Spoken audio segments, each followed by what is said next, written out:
തൃക്കണ്ണുകളിൽ 3 നിറങ്ങളാണ് കാണപ്പെടുന്നത്. അത് ഇതുകൊണ്ടാവാം എന്നൊക്കെ ശങ്കരാചാര്യസ്വാമികൾ അതിനെപ്പറ്റി വീണ്ടും വർണ്ണിക്കുന്നു. പവിത്രീകർത്തുംന പശുപതി പരാധീന ഹൃദയേ ദയാമിത്രൈർ നേത്രൈഹി അരുണധവളശ്യാമരുചിഭി നദശോണോ ഗംഗ തപന തനയേതി ധ്രുവമമം ത്രയാണാം തീർത്ഥാനാം ഉപനയസി സംഭേദമനഘം. ദേവിയുടെ തൃക്കണ്ണുകളിൽ ചുമപ്പ്, കറുപ്പ്, വെളുപ്പ് എന്നുള്ള നിറങ്ങളാണ് കാണപ്പെടുന്നത്. നമ്മുടെ ഭാരതത്തിൽ 3 നദികൾ ഉള്ളതായിട്ടും പല സ്ഥലത്തും നമ്മൾ ത്രിവേണി എന്ന് പറയുന്നത് നമുക്ക് പ്രാധാന്യമുള്ളതാണ്. അവിടെ പോയി നമ്മൾ ആ സംഗമങ്ങളിലൊക്കെ കുളിക്കാറുണ്ട്. ചിലപ്പോൾ 2 നദികൾ കൂടിച്ചേരുന്ന സ്ഥലവും സംഗമം എന്ന് പറയും, 3 നദികൾ കൂടിച്ചേരുന്ന സ്ഥലവും സംഗമം എന്ന് പറയും. അലഹാബാദ് എന്ന് പറയുന്ന സ്ഥലത്ത് 3 നദികളുടെ സംഗമം ഉണ്ടെന്ന് പറഞ്ഞിട്ടാണ് അവിടെ പോയി സ്നാനം ചെയ്യുന്നത്. അവിടെ തീർത്ഥസ്നാനം ചെയ്യുന്നത് ഏറ്റവും വലിയൊരു ഭാരത സംസ്കാരത്തിൻ്റെ വലിയൊരു ഭാഗമാണ്. കന്യാകുമാരിയിൽ 3 സമുദ്രങ്ങൾ സംഗമം ചെയ്യുന്നതായിട്ട് ആ സംഗമത്തിൽ നമ്മൾ എല്ലാവരും പോയി കുളിക്കുന്നുണ്ട്. അപ്പോൾ ഇതിനു വേണ്ടി നമ്മൾ എത്രയോ യാത്രാക്ലേശങ്ങൾ സഹിച്ചും എത്രയോ ദിവസങ്ങൾ, പണ്ടൊക്കെ ആണെങ്കിൽ കാശി യാത്ര എന്ന് പറയുന്നത് ഇവിടുന്ന് എത്രയോ വർഷങ്ങൾ എടുത്തിട്ടാണ് കാശി യാത്രയൊക്കെ ചെയ്യുന്നത്. അപ്പോൾ അലഹാബാദ് മുതലായ സ്ഥലങ്ങൾക്ക് നമ്മൾ പണ്ടൊക്കെ നടന്നാണ് പോകാറുള്ളത്. അപ്പോൾ അവിടെ ഉള്ളവർ ഇവിടെ വരികയും ചെയ്യും. സേതുസ്നാനം എന്ന് പറഞ്ഞിട്ട് രാമേശ്വരത്ത് അവിടുത്തെ ഗംഗാജലം കൊണ്ടുവന്നിട്ട് രാമേശ്വരത്തിൽ പരമേശ്വരൻ്റെ ശിവലിംഗത്തിൽ നമ്മൾ അഭിഷേകം ചെയ്ത് അത് വലിയൊരു പുണ്യകർമ്മമായിട്ടും നമ്മളെ പവിത്രമാക്കുന്ന ഒരു കർമ്മമായിട്ടുമാണ് നമ്മൾ കാണാറുള്ളത്. അതുപോലെ 3 നദികളുടെ സംഗമമാണോ ദേവിയുടെ തൃക്കണ്ണുകൾ എന്ന് ശങ്കരാചാര്യസ്വാമികളിലൂടെ അതിശയിക്കുന്നു. ശോണഭദ്ര, ഗംഗ, യമുന എന്ന് 3 നദികൾ ഉണ്ട്. ശോണഭദ്ര പശ്ചിമോദധികമാണ്, പടിഞ്ഞാറോട്ട് ഒഴുകുന്ന നദിയാണ്. യമുനയും ഗംഗയും കിഴക്കോട്ട് ഒഴുകുന്ന നദികളാണ്. ഒരു പക്ഷേ ഈ 2 നദികളും സംഗമിക്കുന്ന സ്ഥലങ്ങളുണ്ടാകും, ഗംഗ യമുന സംഗമം ഉണ്ടാകും. പക്ഷേ ശോണഭദ്ര ഒരിക്കലും ഇവിടെ സംഗമിക്കാറില്ല. പക്ഷേ നമ്മളെ ശുദ്ധീകരിക്കുവാൻ വേണ്ടി, പുണ്യം നേടുവാൻ വേണ്ടി നമ്മൾ അധികം ദൂരം യാത്ര ചെയ്യേണ്ടതില്ല. യാത്രയിലുണ്ടാകുന്ന ക്ലേശങ്ങളൊന്നും നമുക്ക് ആവശ്യമില്ല.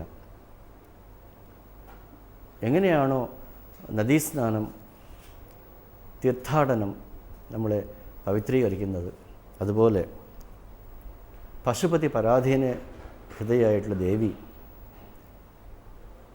ദേവിയുടെ തൃക്കണ്ണുകളിൽ ചെന്ന് പെടുക, എപ്പോഴും ചലിച്ചുകൊണ്ടിരിക്കുന്ന ആ കടാക്ഷത്തിനെ ഒരു നിമിഷം അതിൽ നമ്മൾ മഗ്നരാവുക, അതിൽ പെടാൻ ഭാഗ്യവാനാവുക. സാധാരണ ജനങ്ങൾ നദീസംഗമങ്ങളിലും സമുദ്ര സംഗമങ്ങളിലുമൊക്കെ പാപപരിഹാരാർത്ഥമാണ് അവിടേക്ക് ചെല്ലുന്നത്. സുരാപാനം, സ്വർണാസ്തേയം, ബ്രഹ്മഹത്യ, ഗുരുതൽപഗമനം, തത്സംസർഗം. ഒരു വീട്ടിൽ ചെന്ന് മോഷ്ടിക്കുക, സ്വർണം, പണം മുതലായവയൊക്കെ മോഷ്ടിക്കുക.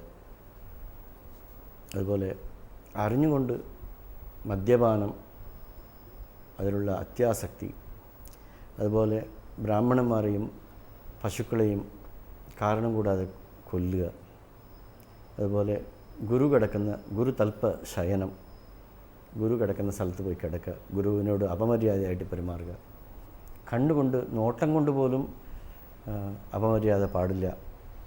ഹും എന്നൊക്കെ ഗുരുവിനോട് പറഞ്ഞാൽ എത്രയോ കാലം നരകത്തിൽ ചെന്ന് വീഴും എന്നാണ് പറയുന്നത്. തത്സംസർഗം, ഗുരുവിൻ്റെ പത്നിയെ തൻ്റെ സ്വന്തം മാതാവിനെ പോലെ കാണണം, അങ്ങനെ അല്ലാത്ത ദൃഷ്ടിയോടുകൂടി അവരെ നോക്കുക. ഇങ്ങനെയൊക്കെ ഉള്ളതാണ് മഹാപാപങ്ങൾ. ഇങ്ങനെയുള്ള അറിഞ്ഞുകൊണ്ട് നമ്മൾ ചെയ്യുന്ന തെറ്റുകൾക്കൊക്കെ പരിഹാരമാണ്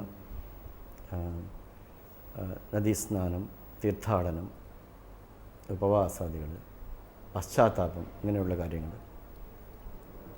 അപ്പോൾ ഇതിനൊക്കെ വേണ്ടി നമ്മൾ എത്രയോ ശാരീരികമായിട്ടുള്ള ഒരു ശ്രമങ്ങളാണ് എടുക്കുന്നത്. അറിഞ്ഞുകൊണ്ടും അറിയാതെയും ജ്ഞാനത്തോ അജ്ഞാനത്തോപി നമ്മൾ അറിഞ്ഞുകൊണ്ട് ചെയ്യുന്ന തെറ്റുകളുടെയൊക്കെ പ്രായശ്ചിത്തവും പരിഹാരത്തിന് വേണ്ടി നമ്മൾ എത്രയോ യാത്രാക്ലേശങ്ങളും നടത്തവും ബുദ്ധിമുട്ടുകളും ഒക്കെ അനുഭവിച്ചുകൊണ്ട് തീർത്ഥാടനങ്ങളൊക്കെ ചെയ്യുന്നു. വളരെ ലളിതമായിട്ട് എളുപ്പത്തിൽ ചെയ്യാവുന്ന പ്രായശ്ചിത്തമാണ് ദേവിയുടെ കടാക്ഷത്തിൽ ചെന്ന് വീഴുക എന്നുള്ളത്. ദേവിയുടെ തൃക്കണ്ണുകളിൽ 3 നിറമുണ്ടെന്നും കറുപ്പ്, വെളുപ്പ്, ചുമപ്പ്. ഇത് ഈ 3 നദികളുടെ സംഗമമാണോ? ശോണഭദ്ര എന്ന് പറയുന്നത് ചുവന്നിട്ട് പടിഞ്ഞാറോട്ട് ഒഴുകുന്ന നദിയാണ്. വെളുത്തിട്ടുള്ളതാണ് സ്വച്ഛമായ ഗംഗാജലം. യമുനയുടെ കറുത്ത നിറമാണ്. യമുനയും ഗംഗയും സംഗമിക്കുന്നത് നമുക്ക് കാണാം. 3ാമത്തെ നദി നമ്മൾ കാണുന്നില്ല, കാണാൻ പ്രയാസമാണ്. പക്ഷേ ദേവിയുടെ തൃക്കണ്ണുകളിൽ ഈ 3 നിറങ്ങളും ഒരുമിക്കുന്നത് നമുക്ക് കാണാം. ദേവിയുടെ കടാക്ഷത്തിൽ വീഴുന്നത് ഈ തീർത്ഥാടനത്തിന് തുല്യമാണ്.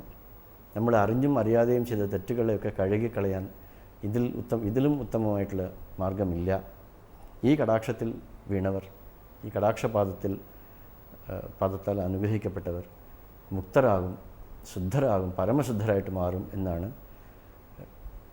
ഭക്തലക്ഷ്മി പരീവാഹ ചലൻ മീനാഭലോചന എന്നുള്ള മന്ത്രം സൂചിപ്പിക്കുന്നത്. ശ്രീ ലളിതാ സഹസ്രനാമത്തിൻ്റെ